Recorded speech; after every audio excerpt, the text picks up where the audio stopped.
আসসালামু আলাইকুম। আমি আফসানা কুচি, নারায়ণদিয়া কলিমিয়া উচ্চ বিদ্যালয়ের একজন সহকারী শিক্ষক। প্রিয় শিক্ষার্থীরা, কেমন আছো তোমরা? নিশ্চয়ই ভালো আছো, বাড়িতে আছো, সুস্থ আছো, নিরাপদে আছো। আমরা প্রত্যেকেই চাই প্রত্যেকে যাতে প্রত্যেকের অবস্থান থেকে সুস্থ থাকে এবং নিরাপদে থাকে।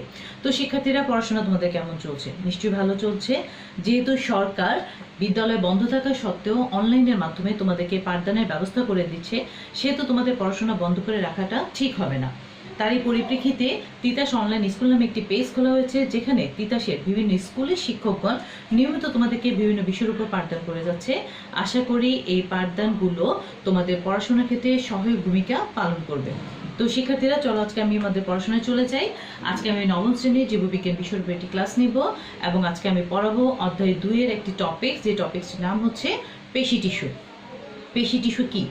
পেশি কোষের সংকোচন এবং প্রসারণের মাধ্যমে আমাদের যাবতীয় কার্যক্রম, যেমন চলন, আমাদের অভ্যন্তরীণ বিভিন্ন অঙ্গের সঞ্চালন, সবকিছু পেশি কোষের মাধ্যমে হয়ে থাকে। আর যে পেশি কোষকে নিয়ন্ত্রণ করে হচ্ছে কি আমাদের পেশি টিস্যু। তো পেশি টিস্যুর সংজ্ঞা এবং পেশি টিস্যু সম্পর্কে যাবতীয় তথ্য আমি তোমাদেরকে বোর্ডে লিখে দিচ্ছি। সেক্ষেত্রে তোমরা খাতা কলম নিয়ে বসে যাও। আমি যেগুলো লিখে দিব তোমরা সেগুলো খাতায় পয়েন্ট আউট করে রাখবে এবং পরবর্তীতে তোমাদের পড়ার ক্ষেত্রে সেগুলো কাজে দিবে। চলো, পেশি টিস্যু। আমি আগে পেশি টিস্যু সংজ্ঞাটি লিখে দিচ্ছি। ভ্রূণীয় মেসোডার্ম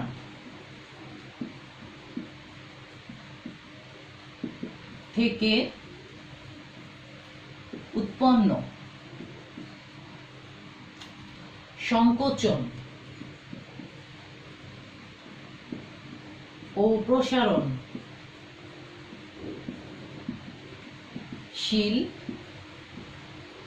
বিশেষ ধরনের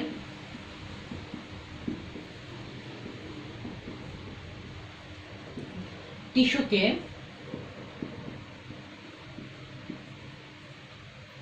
পেশি টিস্যু বলে।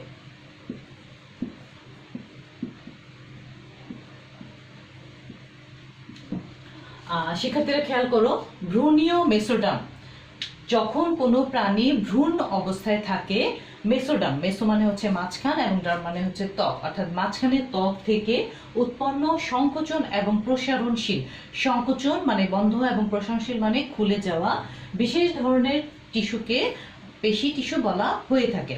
তাহলে সংজ্ঞাটা আমরা ক্লিয়ার হয়ে গেল। ভ্রূণীয় মেসোডার্ম থেকে উৎপন্ন বিশেষ ধরনের সংকোচন এবং প্রসারণশীল টিস্যুকে আমরা বলে থাকি পেশি টিস্যু। এবার পেশি টিস্যু কত প্রকার? পেশি টিস্যু হচ্ছে 3 প্রকার। 3 প্রকারগুলো কি কি? এক হচ্ছে ঐচ্ছিক পেশি, ঐচ্ছিক পেশি। 2 হচ্ছে অনৈচ্ছিক পেশি।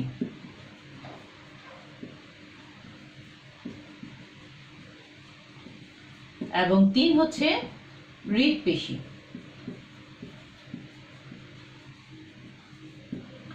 আচ্ছা, ঐচ্ছিক পেশি 3 প্রকার, সেটা আমরা পেয়ে গেলাম কি কি? ঐচ্ছিক পেশি, পেশি টিস্যু 3 প্রকার: ঐচ্ছিক পেশি, অনৈচ্ছিক পেশি এবং হৃৎপেশি। ঐচ্ছিক পেশিটা কি?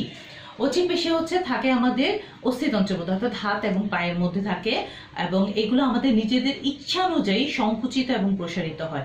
অর্থাৎ ইচ্ছা হলো আমরা হাতটা খুলে দিলাম, আবার ইচ্ছা হলো আমরা হাতটা বন্ধ করে দিলাম। এটা সম্পূর্ণ আমাদের নিজেদের ইচ্ছার উপর নির্ভর করে, সেই জন্য এটাকে আমরা বলা হচ্ছে ঐচ্ছিক পেশি। এবং অনৈচ্ছিক পেশি হচ্ছে যেটা আমাদের নিজেদের ইচ্ছার উপর নির্ভর করে না।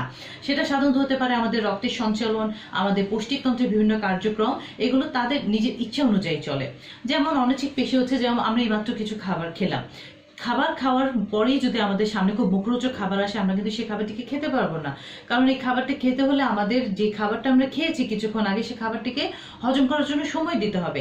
আমাদের খাবারটা যখন হজম হয়ে যাবে, তখন আমরা হচ্ছে কি আমাদের পেট খালি হলে পুনরায় আমরা সেই খাবারটি খেতে পারবো, আদারওয়াইজ আমরা সেই খাবারটি খেতে পারবো না। এটা হচ্ছে কি পৌষ্টিকতন্ত্রের ইচ্ছার উপরে নির্ভর করে, আমাদের ইচ্ছার উপরে সেটা নির্ভর করছে না। তাই এটা হচ্ছে কি এক ধরনের অনৈচ্ছিক পেশি।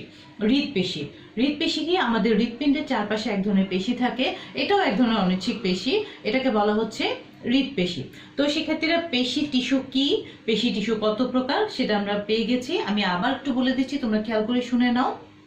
ভ্রূণীয় মেসোডার্ম থেকে উৎপন্ন বিশেষ ধরনের সংকোচন এবং প্রসারণশীল টিস্যুকে পেশি টিস্যু বলা হয়ে থাকে। পেশি টিস্যু কত প্রকার? পেশি টিস্যু হচ্ছে 3 প্রকার: ঐচ্ছিক পেশি, অনৈচ্ছিক পেশি, হৃৎপেশি। ঐচ্ছিক পেশি কি? যে সকল পেশি সংকোচন এবং প্রসারণ আমাদের নিজেদের ইচ্ছার উপর নির্ভর করে তাকে বলা হচ্ছে ঐচ্ছিক পেশি, যেমন আমাদের হাত এবং পায়ের পেশি। অনৈচ্ছিক পেশি কি? যে সকল পেশি চলাচল আমাদের নিজেদের ইচ্ছার উপর নির্ভর করে না তাকে বলা হচ্ছে অনৈচ্ছিক পেশি, যেমন আমাদের রক্তের সঞ্চালন, পৌষ্টিকতন্ত্রের পেশিগুলো আমাদের নিজেদের ইচ্ছার উপর নির্ভর করে না, এটাকে বলা হচ্ছে অনৈচ্ছিক পেশি। এবং হৃদপেশি এক ধরনের অনৈচ্ছিক পেশি, অর্থাৎ হৃৎপিণ্ডের চারপাশে যে পেশি থাকে সেটাকে বলা হচ্ছে হৃদপেশি, এটাও এক ধরনের অনৈচ্ছিক পেশি। এখন আমরা এই যে ঐচ্ছিক পেশি, অনৈচ্ছিক পেশি এবং হৃদপেশির মানে স্বাভাবিক কিছু বৈশিষ্ট্য আমরা খেয়াল করি। ঐচ্ছিক পেশি তোমরা সবাই খাতার মধ্যে লিখে নাও।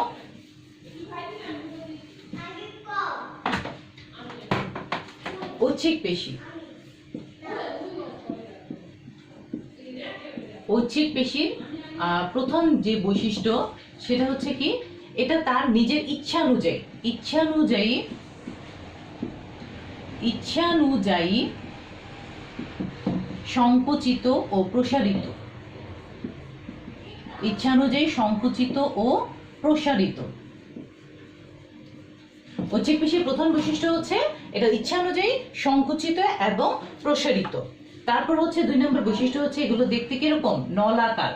ঐচ্ছিক পেশিগুলো দেখতে হচ্ছে গিয়ে নলাকার। এবং 3 নম্বর হচ্ছে আমাদের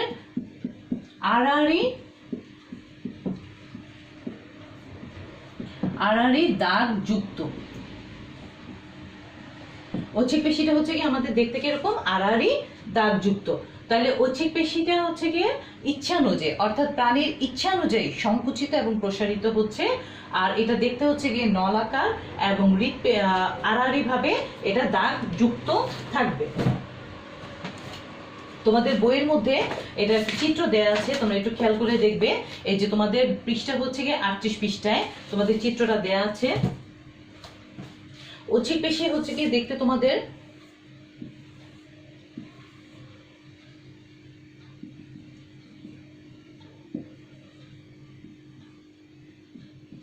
এরকম।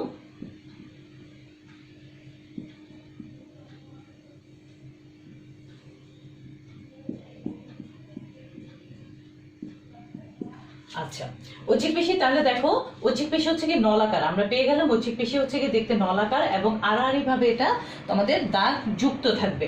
তাহলে ঐচ্ছিক পেশির প্রধান যে বৈশিষ্ট্য সেটা হচ্ছে ঐচ্ছিক পেশি প্রাণীর ইচ্ছা অনুযায়ী সংকুচিত এবং প্রসারিত হবে।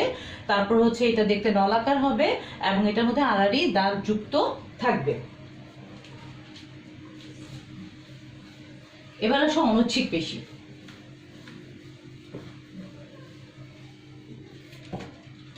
অনৈচ্ছিক পেশি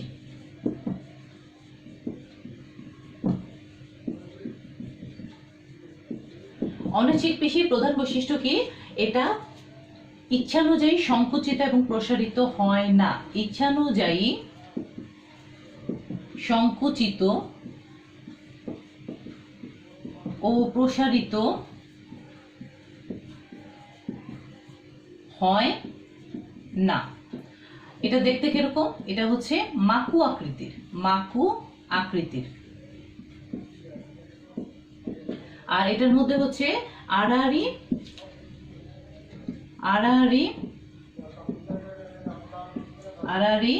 ডোরা যুক্ত নয়।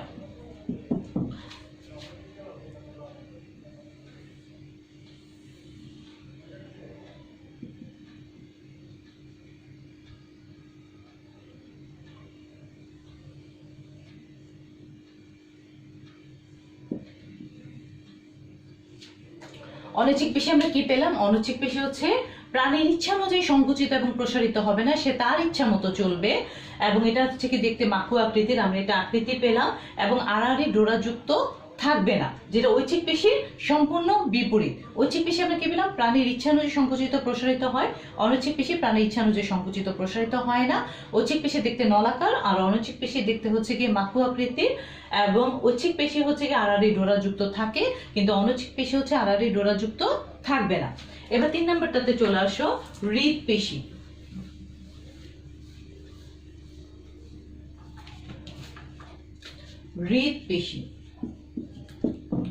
হৃদপেশির 1 নম্বর বৈশিষ্ট্য কি? ইচ্ছানুযায়ী ইচ্ছানুযায়ী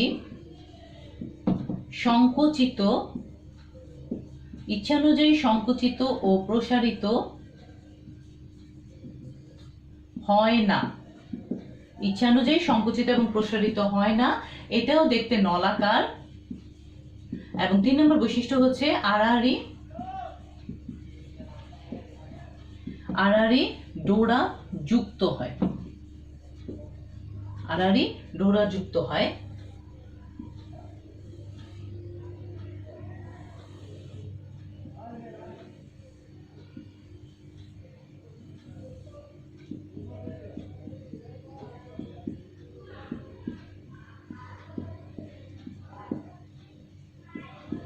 আচ্ছা, হৃৎপেশি হচ্ছে গিয়ে আমাদের হৃৎপিণ্ডের চারপাশে থাকে, আমি সংজ্ঞাটা আগেই বলেছি। এখন হৃৎপেশির বৈশিষ্ট্যের বেলা হচ্ছে এটা আমাদের ইচ্ছানুযায়ী সংকুচিত এবং প্রসারিত হয় না, এটি দেখতে নলাকার এবং আড়াআড়ি ভাবে ডোরা যুক্ত থাকে। আমরা একটা চিত্রের মাধ্যমে দেখতে পেলাম এটা কিরকম হয়ে থাকে। তো আমরা এখানে ঐচ্ছিক পেশি, অনৈচ্ছিক পেশি এবং হৃৎপেশির সংজ্ঞা, তারপর হচ্ছে এটার বৈশিষ্ট্য এবং হচ্ছে গিয়ে এটা চিত্র আমরা দেখতে পেলাম। আমি তোমাদেরকে আবার একটু বলে দিই, খেয়াল করে দেখো আমাদের পেশি টিস্যু কি। পেশি টিস্যু হচ্ছে ভ্রূণীয় মেরুদণ্ড থেকে বিশেষ ধরনের সংকোচন এবং প্রসারণশীল টিস্যুকে আমরা পেশি টিস্যু বলে থাকি। পেশি টিস্যু 3 প্রকার: ঐচ্ছিক পেশি, অনৈচ্ছিক পেশি এবং হৃৎপেশি। ঐচ্ছিক পেশি কি প্রাণের ইচ্ছানুযায়ী সংকুচিত এবং প্রসারিত হয়। অনৈচ্ছিক পেশি হচ্ছে প্রাণের ইচ্ছানুযায়ী সংকুচিত প্রসারিত হয় না। এবং হৃৎপেশি হচ্ছে গিয়ে এটা প্রাণের ইচ্ছানুযায়ী সংকুচিত প্রসারিত হয় না। ঐচ্ছিক পেশি থাকে আমাদের হাত এবং পায়ের মধ্যে, অনৈচ্ছিক পেশি থাকে আমাদের পরিপাক তন্ত্রে বা রক্তের সঞ্চালনের ক্ষেত্রে, এবং হৃৎপেশি থাকে আমাদের হৃৎপিণ্ডের চারপাশে। ঐচ্ছিক পেশি, অনৈচ্ছিক পেশি, হৃৎপেশির খুব সাধারণ বৈশিষ্ট্য হচ্ছে গিয়ে ঐচ্ছিক পেশি ইচ্ছামতো সংকুচিত প্রসারিত হবে, অনৈচ্ছিক পেশি নিজের ইচ্ছামতো হবে না। তদ্রুপভাবে হৃৎপেশি নিজের ইচ্ছামতো সংকুচিত প্রসারিত হবে না। ঐচ্ছিক পেশি হচ্ছে দেখতে অনেকটা নলাকার, অনৈচ্ছিক পেশি হচ্ছে নলাকার না, এটা মাকু আকৃতির, এবং হৃৎপেশিটাও দেখতে নলাকার। তারপরে হচ্ছে ঐচ্ছিক পেশিটা হচ্ছে আড়াআড়ি ভাবে ডোরা যুক্ত থাকবে, যেটা অনৈচ্ছিক পেশিতে আড়াআড়ি ডোরা যুক্ত থাকে না। এবং হৃৎপেশিটা হচ্ছে ঐচ্ছিক পেশির মতো আড়াআড়ি ভাবে ডোরা যুক্ত থাকে। এখন তোমাদের আরেকটা প্রশ্ন আসতে পারে যে ঐচ্ছিক পেশি, অনৈচ্ছিক পেশি বা হৃৎপেশি বা 3 ধরনের পেশিতন্ত্রের মধ্যে পার্থক্য লিখো। তোমরা একটু কষ্ট করে পার্থক্যটা লিখে নাও। আমি বোর্ডে লিখে দিচ্ছি, সংক্ষিপ্ত আকারে লিখে দিচ্ছি, তোমরা একটু কষ্ট করে লিখে নাও। একটা জিনিস খেয়াল করবা, যে কোনো পার্থক্যের বেলায় আগে আমাদেরকে একটা ছক করে নিতে হবে। ছক ছাড়া কেউ পার্থক্য লিখলে সেক্ষেত্রে পার্থক্যের নাম্বার পাবে না। এরকম আগে তোমাদের, যেমন আমরা যখন একটু আগে বৈশিষ্ট্য লিখেছি, বৈশিষ্ট্য কিন্তু আমরা নিচে নিচে লিখেছি, কিন্তু যখনই তোমাদের পার্থক্য আকারের প্রশ্ন আসবে যে পার্থক্য লিখো, তখন অবশ্যই তোমাদেরকে এরকম একটা ছক করতে হবে। পার্থক্য তোমার 2টা টপিক্সের উপর বল বা 3টা টপিক্সের উপর বল, এরকম ছক করে তারপর তোমাদেরকে লিখতে হবে। তো আমাদের এখানে বলছে ঐচ্ছিক পেশি, অনৈচ্ছিক পেশি এবং হৃৎপেশির মধ্যে পার্থক্য। তো আমরা লিখে নিচ্ছি ঐচ্ছিক পেশি, অনৈচ্ছিক পেশি এবং আরেকটি হচ্ছে হৃৎপেশি। তো আমরা এটার বৈশিষ্ট্যের বেলায় পড়েছি, খুব সাধারণ কিছু বৈশিষ্ট্য আমরা পড়েছি। এই বৈশিষ্ট্যগুলো আমরা পার্থক্য আকারে লিখব। ঐচ্ছিক পেশি কি পেয়েছি? নিজের ইচ্ছানুযায়ী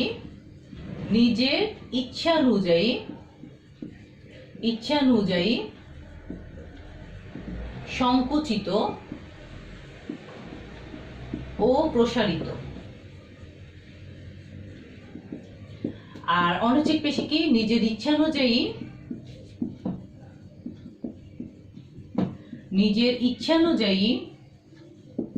সংকুচিত ও প্রসারিত হয় না। তদ্রুপভাবে হৃৎপেশি হচ্ছে নিজের ইচ্ছানুযায়ী সংকুচিত ও প্রসারিত হয় না। যে কোনো পার্থক্যের বেলায় আগে প্রথমে সংজ্ঞাটা লিখে নিতে হবে। তো আমরা এখানে ঐচ্ছিক পেশি, অনৈচ্ছিক পেশি, হৃৎপেশি সংজ্ঞাটা লিখে নিলাম। ঐচ্ছিক পেশি হচ্ছে নিজের ইচ্ছানুযায়ী সংকুচিত প্রসারিত হয়, অনৈচ্ছিক পেশি নিজের ইচ্ছানুযায়ী সংকুচিত প্রসারিত হয় না। হৃৎপেশি অনৈচ্ছিক পেশির মধ্যে মতো করে মানে সংকুচিত এবং প্রসারিত হয় না। ঐচ্ছিক পেশি দেখতে কেমন? ঐচ্ছিক পেশি হচ্ছে গিয়ে নলাকার, আর অনৈচ্ছিক পেশি হচ্ছে দেখতে হচ্ছে মাকু আকৃতির। হৃৎপেশিও দেখতে হচ্ছে গিয়ে নলাকার।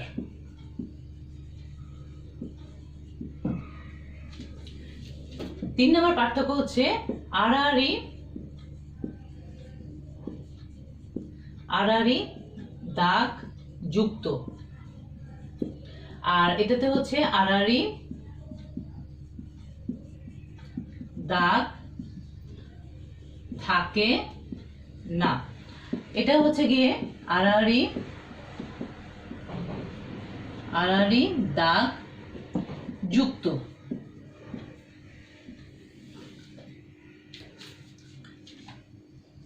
4 নম্বর হচ্ছে গিয়ে বিভিন্ন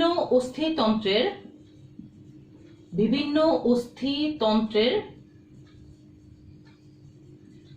সংলগ্ন, মানে অস্থিতন্ত্রের সাথে এটা লেগে থাকে।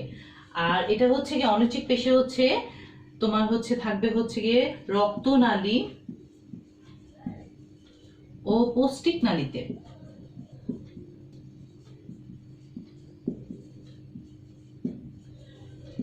আর হৃদপেশি থাকতে হচ্ছে গিয়ে আমাদের হৃদপিণ্ডে। 5 নম্বর বৈশিষ্ট্য পার্থক্যের বেলায় হচ্ছে গিয়ে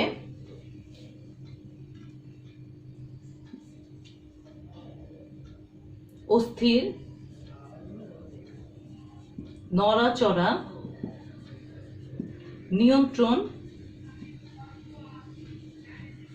নিয়ন্ত্রণ করার মাধ্যমে চলন হয়। আর অনুচ্ছেদ পেশি হচ্ছে দেহের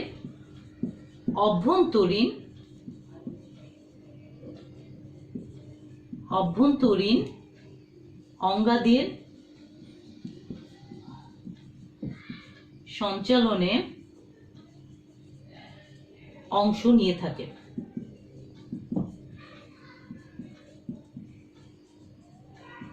আর হৃদপেশি হচ্ছে দেহে রক্ত চলাচলে নিয়ন্ত্রণ করে। আমরা এখানে 5টা পার্থক্য পেয়ে গেলাম। ঐচ্ছিক পেশি, অনৈচ্ছিক পেশি এবং হৃদপেশির মধ্যে আমরা 5টা পার্থক্য পেয়ে গেলাম। একটু খেয়াল করে দেখো, ঐচ্ছিক পেশি কি, আগে আমরা এটার সংজ্ঞাটা লিখে নিব। ঐচ্ছিক পেশি হচ্ছে প্রাণের ইচ্ছা অনুযায়ী সংকুচিত এবং প্রসারিত হয়। অনৈচ্ছিক পেশি প্রাণের ইচ্ছা অনুযায়ী সংকুচিত প্রসারিত হবে না, এবং হৃদপেশি তদ্রুপভাবে প্রাণের ইচ্ছা অনুযায়ী সংকুচিত এবং প্রসারিত হয় না। ঐচ্ছিক পেশি দেখতে কিরকম? ঐচ্ছিক পেশি হচ্ছে দেখতে নলাকার, অনৈচ্ছিক পেশি হচ্ছে দেখতে মাকু আকৃতির, এবং হৃদপেশি হচ্ছে দেখতে নলাকার। ঐচ্ছিক পেশির মধ্যে কি থাকে? আড়াআড়ি ভাবে দাগ যুক্ত থাকে, যেটা অনুচ্ছেদ পেশির বেলায় থাকে না, এবং হৃদপেশির বেলায় আবার আড়াআড়ি ভাবে দাগ যুক্ত থাকে। 4 নম্বর হচ্ছে বিভিন্ন অস্থিতন্ত্রের সংলগ্ন থাকে, যেমন আমাদের হাত এবং পায়ের মধ্যে থাকবে, কারণ আমাদের এটা আমাদের ইচ্ছা অনুযায়ী সংকুচিত এবং প্রসারিত হয় বলে এটা আমাদের বিভিন্ন অস্থিতন্ত্রের সাথে সংলগ্ন থাকে। আর অনৈচ্ছিক পেশি হচ্ছে রক্তনালী ও পৌষ্টিক নালীতে থাকে, যেমন আমি একটা উদাহরণের বেলায় বলেছি, পৌষ্টিক নালী কিন্তু তার ইচ্ছা অনুযায়ী চলাফেরা করে। আর হৃদপেশি থাকে হচ্ছে আমাদের হৃদপিণ্ডে। 5 নম্বর হচ্ছে অস্থির নড়াচড়া নিয়ন্ত্রণের মাধ্যমে চলন করে, অর্থাৎ আমরা পাটা সামনে আগানোর মাধ্যমে আমাদের সামনে আগা, এবং যদি আমরা পাটা পেছন দিকে নিয়ে আসি তাহলে হচ্ছে কি আমরা মানে সামনে যাচ্ছি না, এটা আমাদের বন্ধ হয়ে যাচ্ছে। ঠিক হাতটা যদি আমরা এভাবে করি তাহলে এটা হচ্ছে গিয়ে আমাদের সংকুচিত হচ্ছে, এবং বন্ধ করে ফেললে আমাদের সেটা মানে যদি খুলি তাহলে সেটা প্রসারণশীল, এবং বন্ধ করলে সেটা সংকুচিত হয়ে যাচ্ছে। আর অনৈচ্ছিক পেশি হচ্ছে দেহের অভ্যন্তরীণ অঙ্গাদির চলাচলে অংশ নিয়ে থাকে। আর হৃদপেশি হচ্ছে কি আমাদের দেহের মধ্যে যে রক্ত চলাচল করে তার ক্ষেত্রে ভূমিকা পালন করে থাকে। তো শিক্ষার্থীরা, আজকে আমরা পেশি টিস্যু সম্পর্কে পড়লাম। পেশি টিস্যুর একদম নর্মাল কিছু মানে বেসিক জিনিস, যেমন পেশি টিস্যু কাকে বলে, পেশি টিস্যু কত প্রকার, কি কি, পেশি টিস্যুর সংজ্ঞা, তারপর হচ্ছে পেশি টিস্যুর বিভিন্ন ধরনের বৈশিষ্ট্য, এবং 3 ধরনের পেশি টিস্যুর মধ্যে পার্থক্য। সাধারণত পেশি টিস্যু সংশ্লিষ্ট এই ধরনের কোশ্চেনগুলো আসে। তো তোমাদেরকে আমি টোটাল পেশি টিস্যু সম্পর্কে একটা ধারণা দিয়েছি। আশা করি এই ধারণা থেকে যে কোনো টাইপের কোশ্চেন আসলে তোমরা সেগুলো আনসার করতে পারবা। আমি আবার একটু রিপিট করে দিচ্ছি, একটু খেয়াল করে শুনে নাও। পেশি টিস্যু কি? পেশি টিস্যু হচ্ছে ভ্রূণীয় মেসোডার্ম থেকে উৎপন্ন সংকোচন এবং প্রসারণশীল বিশেষ ধরনের টিস্যুকে পেশি টিস্যু বলা হয়ে থাকে। পেশি টিস্যু 3 প্রকার: ঐচ্ছিক পেশি, অনৈচ্ছিক পেশি এবং হৃৎপেশি। ঐচ্ছিক পেশি কাকে বলে? ঐচ্ছিক পেশি হচ্ছে আমাদের নিজের ইচ্ছা অনুযায়ী সংকুচিত এবং প্রসারিত হয়, তাকে আমরা ঐচ্ছিক পেশি বলি। সাধারণত অবস্থান হচ্ছে আমাদের হাত এবং পায়ের মধ্যে। অনৈচ্ছিক পেশি হচ্ছে যে পেশি চলাচল আমাদের নিজের ইচ্ছার উপর নির্ভর করে না, তাকে বলা হচ্ছে অনৈচ্ছিক পেশি। যেমন আমাদের পৌষ্টিক তন্ত্রের মধ্যে এই পেশিটা থাকে। আর হৃৎপেশি হচ্ছে আমাদের হৃৎপিণ্ডের চারপাশে এক ধরনের পেশি থাকে, এটাও এক ধরনের অনৈচ্ছিক পেশি, এটাকে আমরা হৃৎপেশি বলে থাকি। এটা সাধারণত নিজের ইচ্ছার মতো সংকুচিত প্রসারিত হতে পারে না। তারপর ঐচ্ছিক পেশি, অনৈচ্ছিক পেশি, হৃৎপেশির কমন কিছু বৈশিষ্ট্য। ঐচ্ছিক পেশি যেমন নিজের ইচ্ছা অনুযায়ী তোমার সংকুচিত প্রসারিত হচ্ছে, যেটা অনৈচ্ছিক পেশি করছে এবং হৃৎপেশিও করছে না। তারপর হচ্ছে ঐচ্ছিক পেশি হচ্ছে গিয়ে আমাদের সাধারণত দেখতে এটা নলাকার। অনৈচ্ছিক পেশি হচ্ছে গিয়ে দেখতে সাধারণত হচ্ছে গিয়ে মাকু আকৃতির এবং হৃৎপেশি হচ্ছে গিয়ে দেখতে আবার নলাকার।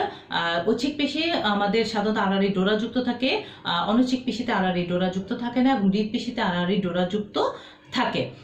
ঐচ্ছিক পেশি সাধারণত মানে পার্থক্যের বেলায়, যদি আমাদের পার্থক্যের বেলায় বলে থাকি, আমি এখানে পার্থক্যটা সুন্দর করে লিখে দিয়েছি। ঐচ্ছিক পেশি বিভিন্ন ধরনের পার্থক্যের দ্বারা তোমরা এই বৈশিষ্ট্যগুলো তোমরা পার্থক্য আকারে লিখে দিবে। সাধারণত ঐচ্ছিক পেশি হচ্ছে কি মস্তিষ্কতন্ত্রের সংলগ্ন থাকে এবং আমাদের অঙ্গাদির সঞ্চালনে অংশ নেয়। আর তোমার অনৈচ্ছিক পেশি হচ্ছে রক্তনালী এবং কোষ্ঠীনালীতে থাকে, অভ্যন্তরীণ অঙ্গাদির সঞ্চালনে অংশ নেয়। আর হৃৎপেশি হচ্ছে আমাদের হৃৎপিণ্ডে থাকে এবং দেহের রক্ত চলাচলে অংশ নিয়ে থাকে। তো শিক্ষার্থীরা, আশা করি তোমরা পেশি টিস্যু সম্পর্কে তোমাদের একটা বেসিক ধারণা হয়ে গিয়েছে। পেশি টিস্যু সংশ্লিষ্ট কোনো প্রশ্ন আসলে তোমরা এটাতে উত্তর দিতে পারবে বলে আশা করি।